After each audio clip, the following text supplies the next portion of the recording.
Welcome to Your Seventh Sense, a show for mission-driven entrepreneurs to evolve into unstoppable and intuitive leaders. Listen to Terry and her guests as they share stories of being powered by angels and intuition to achieve their success. Now let's unlock the power in you with your host, Terry Wildeman. Welcome, everyone, to today's episode of Your Seventh Sense. I'm Terry Wildeman, your host, and I'm a speaker, an author, and a trainer who loves to talk about communication, stress resilience. But as you know, I also love to get into intuition. I love talking about angels and how we integrate it all into a very logical, practical practice where we can grow our businesses on all cylinders. So it's the practical, logical, energetic, the spiritual, and we bring it all together so that we can create success in a very coherent fashion. We have a very dynamic guest with us today, someone who I am privileged to call friend. Liberty Forrest is a super dynamic woman who keeps me on my toes. Let me tell you, she's as tuned in, if not more so than I am. And let me tell you, there are things that comes out of her mouth sometimes that I have to go, okay, did I really just hear that? Yes, I did. So Liberty Forrest, let me introduce you to her, is an award-winning author, Huffington Post contributor who has written several books and coloring books. I love that, coloring books, on inspirational self-help, nonfiction, and paranormal thriller saga fiction. Oh, that sounds so juicy. Liberty's background is in social work and counseling, later adding hypnosis to her bag of tricks to help her with her clients. Now, previously living in rural England, and we talked about, I keep seeing her there all the time.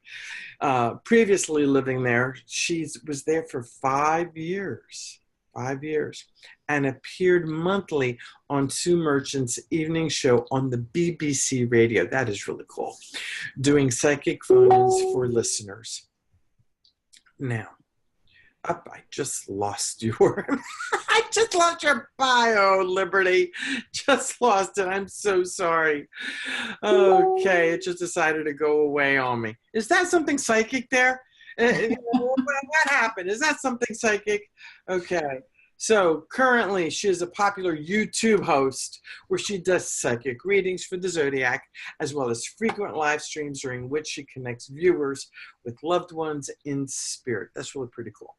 She also answers questions of a psychic or spiritual nature, along with offering guidance to assist people in overcoming various personal challenges so that they can get unstuck in life and business and find happiness and personal fulfillment. Welcome aboard, Liberty Forrest, to Your Seventh Sense. It is so happy to have you here today. I am so happy to have you here today. Well, thank you. It's really my pleasure to be here, and I'm honored to call you my friend as well. And yeah, I know you keep seeing me in England. I did about 12 years there. Wasn't nearly enough, and with some luck, I'll be moving back soon. I do see you there. I've always seen you there. I mean, I see you part of the landscape. I see you walking through the meadows. I just see you integrated with the British landscape, the English landscape. I lived there for 2 years, as you know, and I absolutely love it. And I think you belong there. I really do. So, Liberty, here you are. We're talking about business. We're talking about intuition. How do we incorporate this in business? And I would love to hear from you. How has your intuition and your guides assisted you in creating a successful business? Well, by not listening to them, the universe kind of slapped me upside the head repeatedly, really. It's kind of how that happened. And, my intuition became my business. Excuse me, pardon me. It really was a case of, I almost felt bottlenecked into getting to this point of using my psychic and mediumship abilities for my work, because I rebelled against it for years. I did it, but I always dreaded it. I always had this confidence issue that was silly because I kept getting it right time after time after time. They don't let you on the BBC for 5 years if you don't know what you're doing. So I had all this proof, but I still had this something in me saying, well, what if I don't get it right this time? What if? And it drove me crazy. But so I kept trying all these other things that I knew I could do for work, and everything failed, one thing after another. And this kept coming up, and I'd push it away, and it would come up, and I'd push it away, and it would come up, and I'd push it away. And then things got kind of desperate, putting it mildly. And I was shaking my fist at, heavenward one night, just like, oh, come on, what do you want from me? I was doing all these other things that I know that I meant to transform a lot of lives. I know that from my numerology, and just, that's just who I am. It's what I do naturally. And so I was trying all these other things I know to do that, writing and meditation instruction and being a homeopath and all these other things where I was helping and healing people, but nothing seemed to be working. And nothing seemed to be working. Okay? Because here's what I know. You're talking about intuition in a really big way. It's all part of your journey. You're talking about numerology, and a lot of our folks don't understand what numerology is about. Can you share a little bit about that before we get sure. It's I used to think it was just a bit of fun, and I sort of dabbled in it and thought, oh, this is kind of fun. And then when I was living in England, I think it was at my first art exhibition, and somebody came and bought one of my paintings to use in one of his books. And then I later connected with him. Turned out he was a numerologist and hired me to do a cover of one of his other books. So I thought, oh, just for fun, let's give this a try. And he worked out my birthday. Now, there are two different ways to do it, and there's a standard way that people know to do it that doesn't always work. You have to do both ways. I won't get that detailed, but I'm just saying I thought I had a certain set of numbers, and they weren't they weren't at all, and it kind of didn't fit. So I let him do my numbers for me, and I went over to hear about the results, and he sat there for a long time telling me all about myself in great detail, and it absolutely blew me away. Wow. It was frighteningly accurate. So he taught me everything he knew, and I started using it myself, not just for my own life and work, but also for other people. So it's part of my business now. But one of the things that's really important is you can get 4 different numbers that you derive from your birth date. It takes a lot of calculating and whatever, but you get these 4 numbers, and then from those are the ones to kind of start with. And when you master those, then you can start looking at your name and other things. But it's really important also to be paying attention to your personal year, because that changes every year on your birth date. You become, you enter a different personal year number. And for example, if you're in a year 9, that's the worst time to start a relationship, start a business. You don't want to launch anything because it's destined to fail. The year 9 is all about endings and completion and letting go and finishing. So there is no energy for that. So it's likely to fail. A year 1. Personal year, not in a life path number. Yeah, that's your personal year, and that changes on your birth date every year.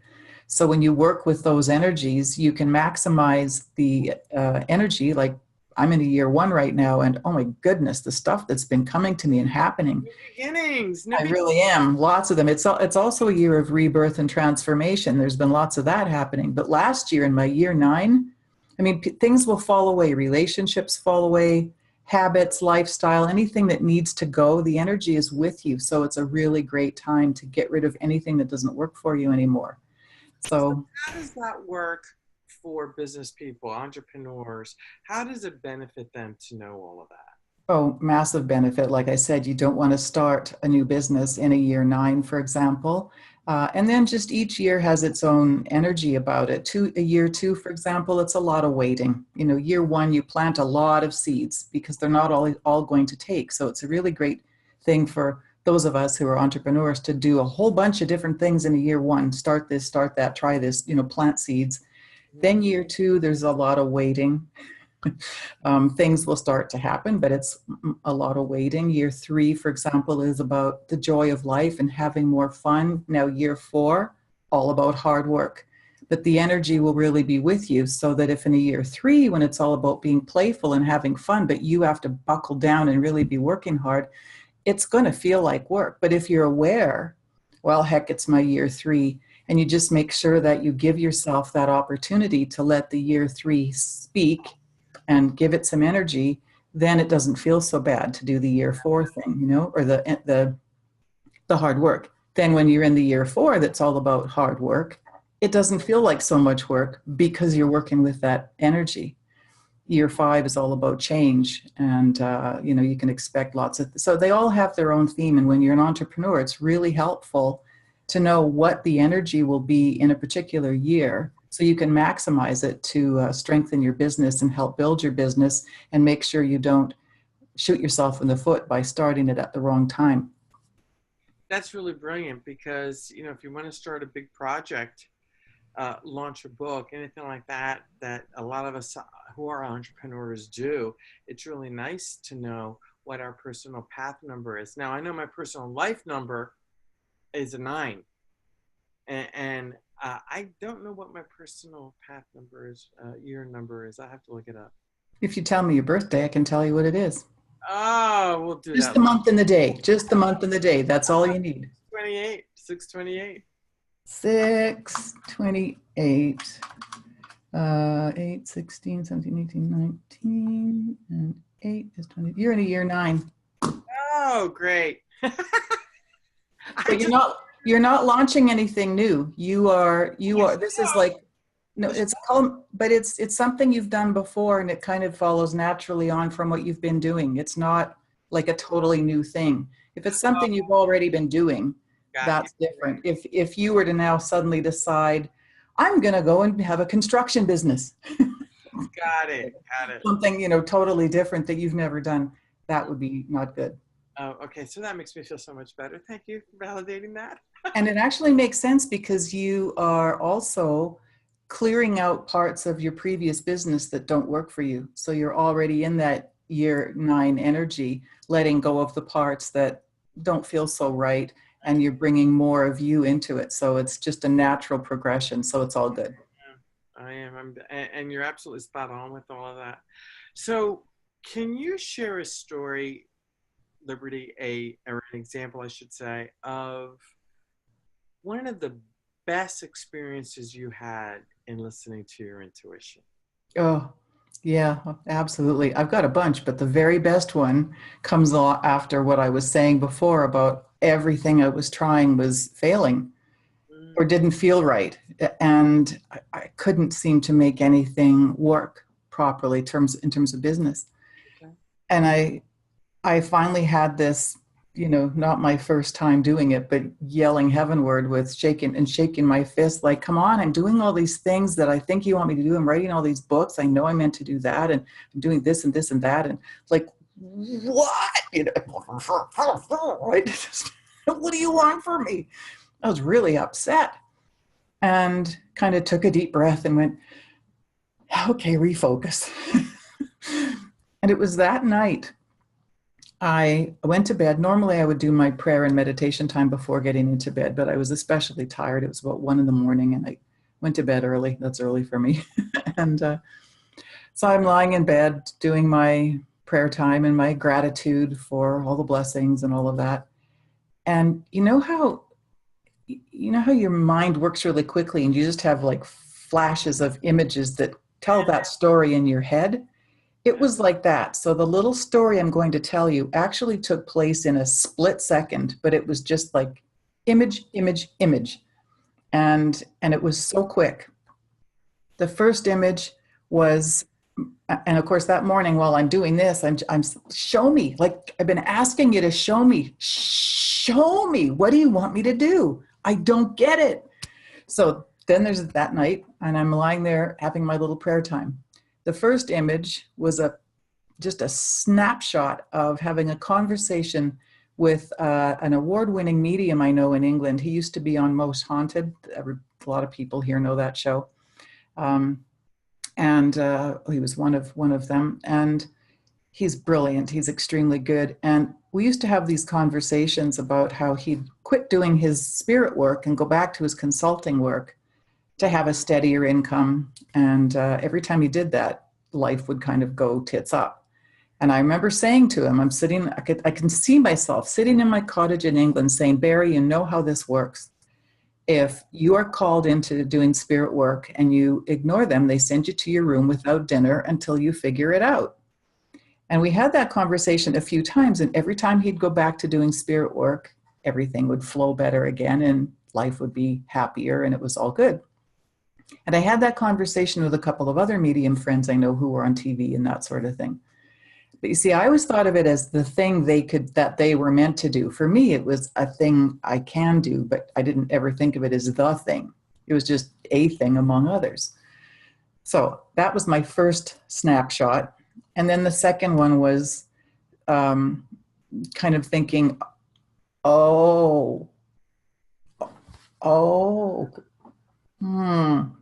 maybe that's the thing.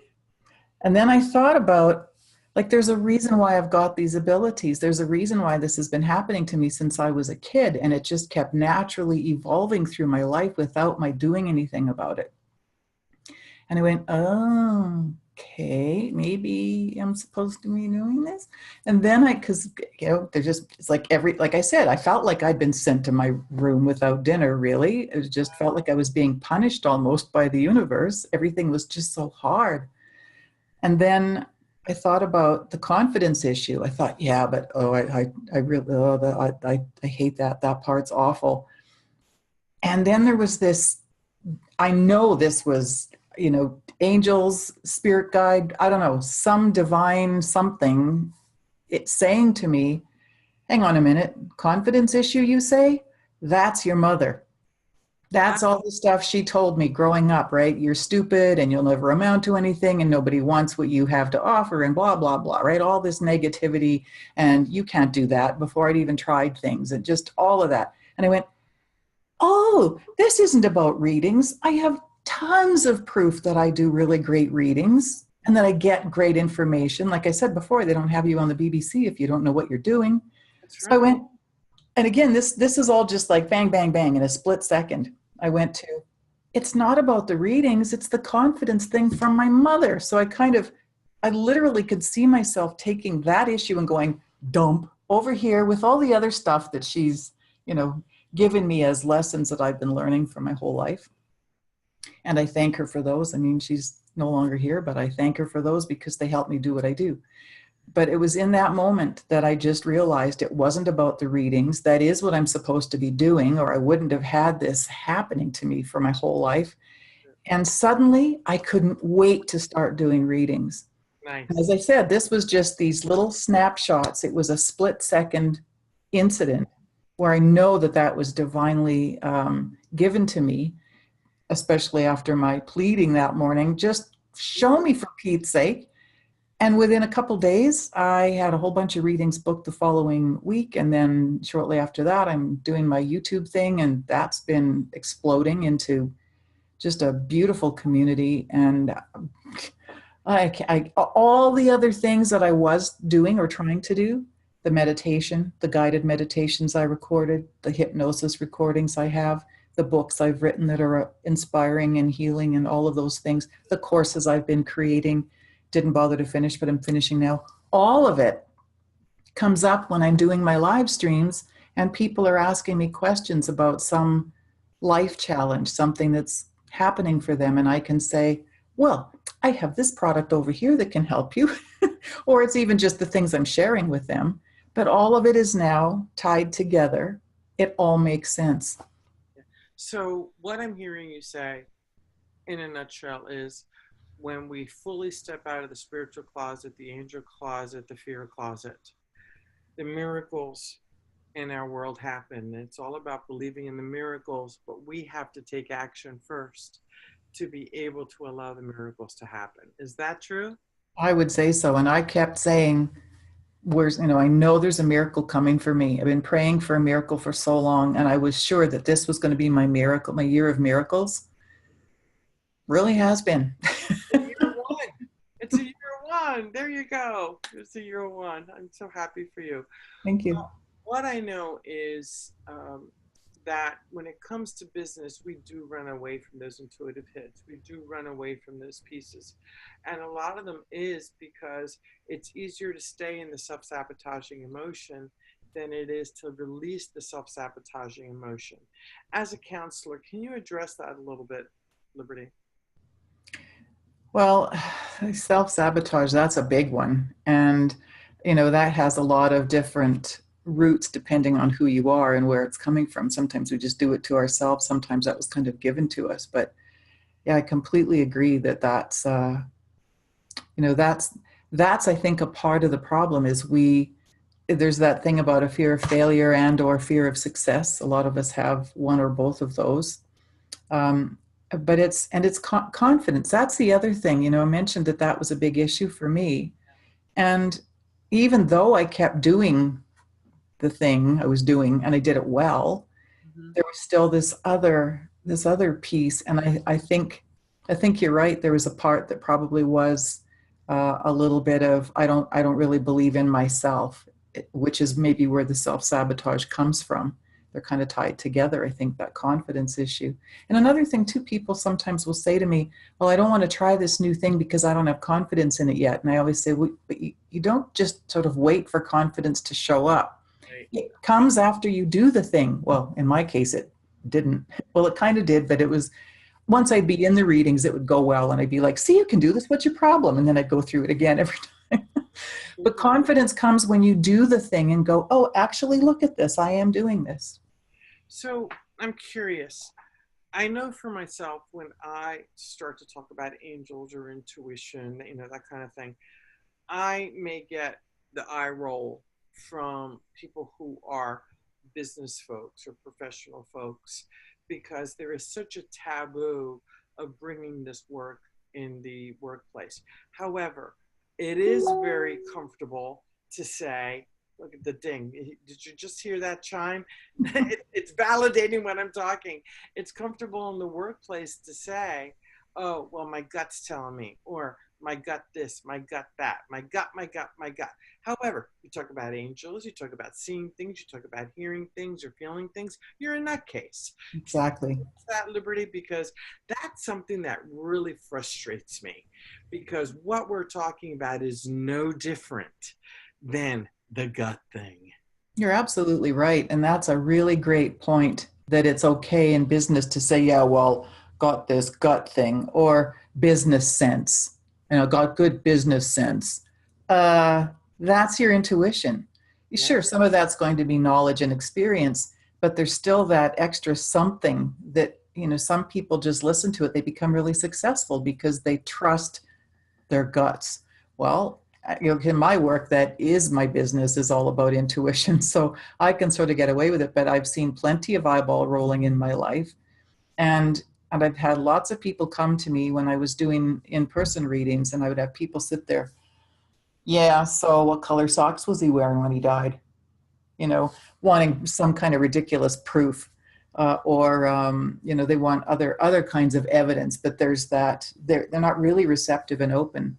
And they want me to prove, and I'm not proving this to anybody. If you want a reading, I'll give you a reading. If you're not ready to receive a message, don't go to a psychic or a medium. Mm-hmm. There's a difference. And I'm just explain the difference. That is so important, Liberty. And the thing is, people have been taken advantage of. There is in this kind of work that we do. I mean, I do angel readings. I get the messages very clearly. I work with the angel cards. I work with my intuition. I work with my guides. My very first book, 1-800-Courtesy, Connecting with the Winning Telephone Image customer service book, was downloaded when I connected with my guide. I would love to hear from you. What is the difference between a psychic, a medium, a channel, and your intuition? That's a different thing as well. Well, first, your intuition is really about connecting with your own highest self. I guess we'll say your spirit. We all know that there's a spirit inhabiting the physical body, and that's that's the being that is essentially your intuition. That's the thing that's telling you what's right and best for you. Nice. That's what we also call that little voice inside, people. So you can get that as well with the gut thing. It's, yeah, my little voice, this little voice inside is saying, la, la, la. That's what that is. That's your spirit saying, this is best for you. Do this. It's only when we ignore it that we get into trouble. Mm-hmm. Being psychic means that you also, that you're vibrating at a frequency that allows you to connect with the energies of people, events, places, objects, anything kind of in the world. And so because we're all energy, we know that. There's loads of proof about that too. We're all made up of energy. Everything holds its own energy. Everything is vibrating at a particular frequency. So when you're psychic, you are tuned into those energies. And then to be a medium means that you connect with loved ones in spirit.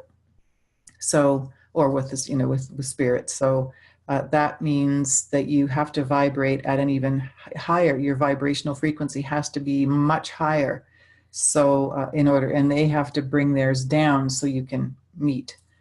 And that's why all mediums are psychic, but not all psychics are mediums. And it's why we all have intuition, because we all have that highest self. We all have that spirit being inside us. So we all have intuition. It's just whether or not we listen to it that's important. I would love for you to repeat. All mediums are psychic, but not all psychics are medium. True. Make that distinction again, because I think it's really important that people understand that. If you look at it as kind of like levels of vibration, the first level is your intuition, where you're connecting with your own spirit. Second level is vibrating a little higher frequency to connect with the energies of other people and objects and events and times and whatever. Third level is vibrating higher so that you can connect with spirit, because they have to lower their frequency. You have to raise yours to meet them. So medium is the highest frequency, then psychics, and then your intuition. But we all have that. And some people use the word channel. Where does that come into the mix? I think that's really just, it depends whether you're, I guess we're talking about spirit beings. So it's really, I guess, about being a medium or having that ability to raise your vibration to that level where you are now receptive to spirit beings or, other beings, not just your loved ones. So it's kind of the same. It's just that you're connecting with different beings.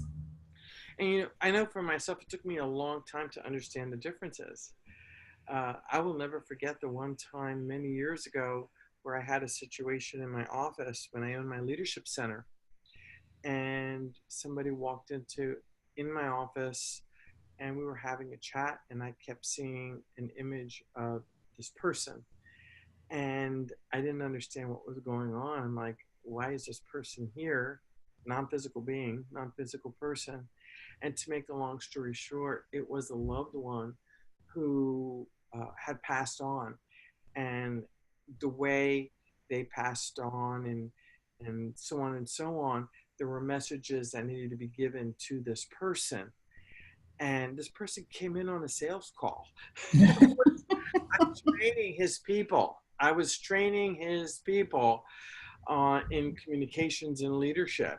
And this whole other thing came through. And I was the conduit to deliver this very powerful message, because something had to stop that was happening that was destructive. And I got to tell you, I remember this person walking out, and I'm sitting there going, what the heck just happened? It was so intense. And I know I gave this person immense relief, because the detail was so accurate. I didn't even know them. And they were able to calm down. They were able to get clarity on the situation. So the reason I'm sharing that is a lot of us have that ability. And it can be really scary the first time it happens. Oh, I know that one. Very, very scary, yeah. But it's also about honoring that gift, not being afraid of that gift, Mm. and recognizing when to share it, when not to share it, what questions to ask, open-ended questions, and to ensure that you're in the right place to be able to share that information. What are your thoughts on that? Because I have seen people who are mediums not prepare their guests, not prepare the individual that they're speaking with, and share information in a way that was actually a little on the destructive side. You and I we've heard many stories like this. Absolutely. So, can you address that? Sure. Thank you for asking that. That's a great question.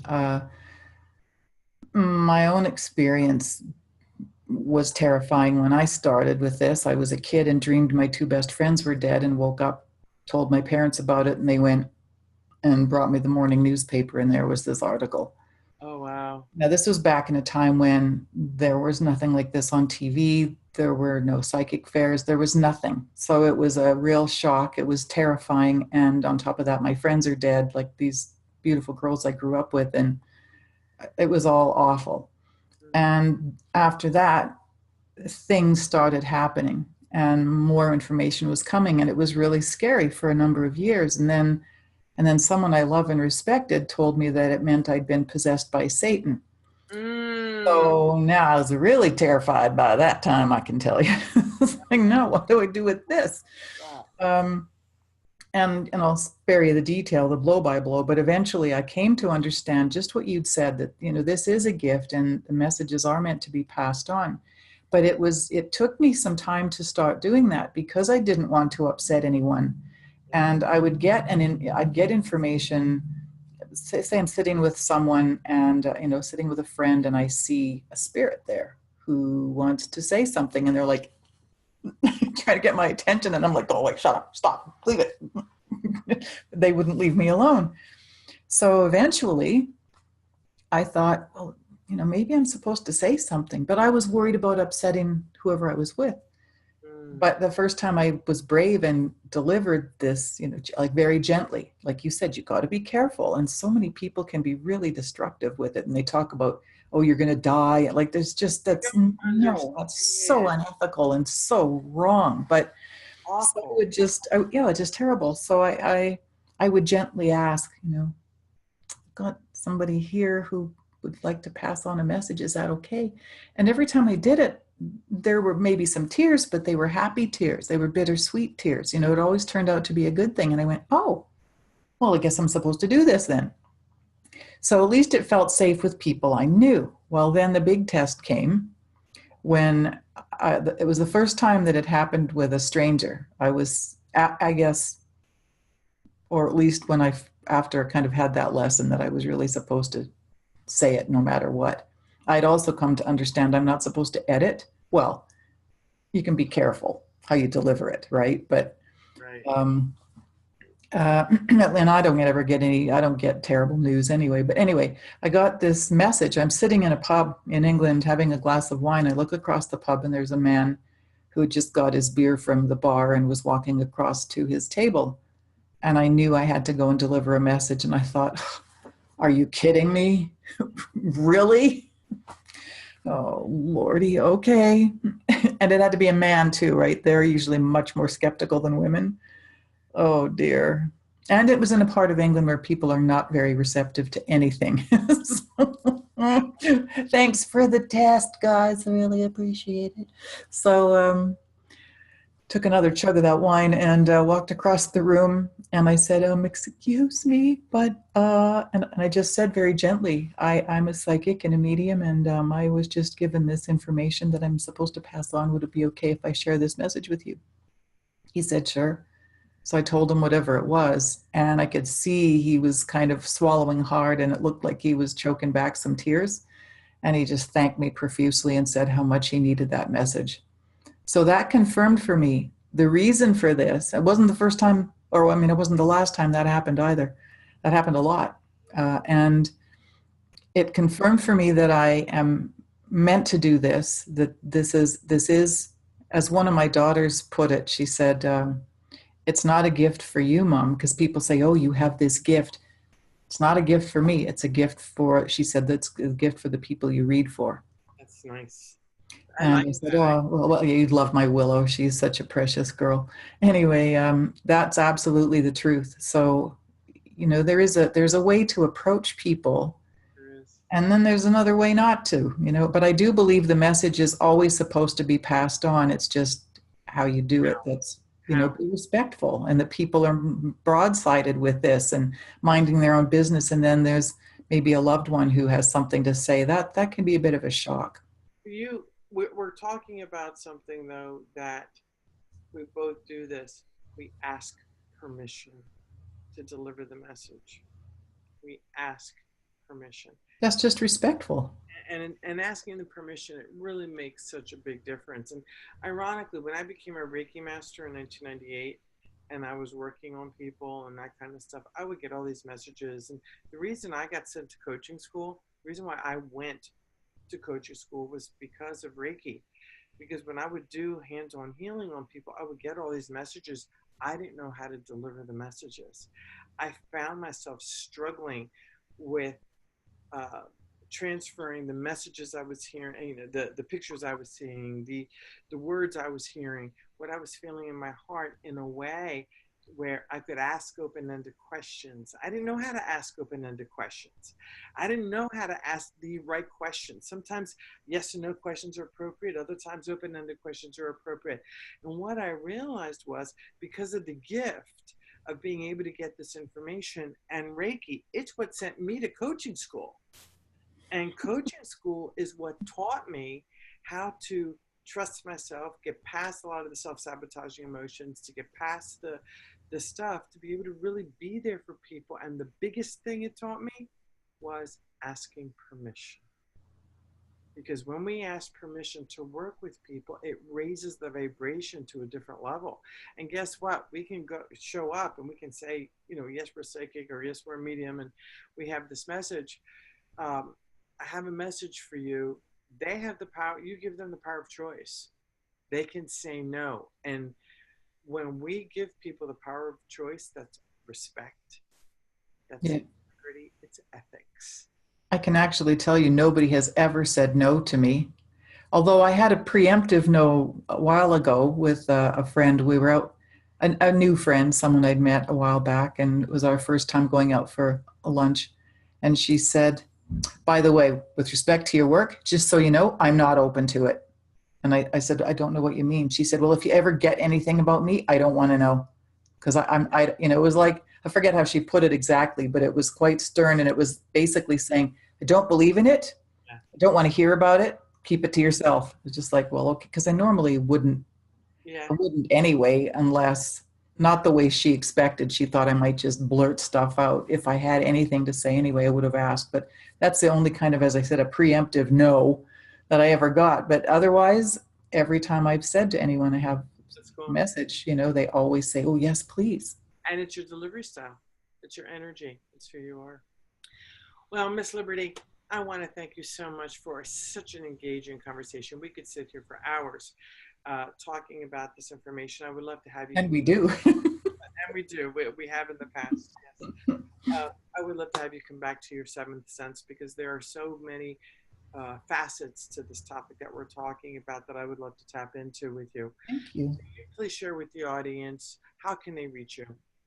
Thank you. I would love to be back again, and thank you for having me here today. I really appreciate it.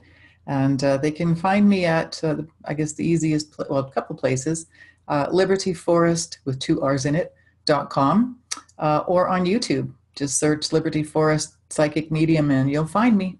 That's actually the name of my channel, I believe. Well, thank you so very much, Liberty. It's been an awesome segment, and I know a lot of people will have lots of food for thought based on our comments together.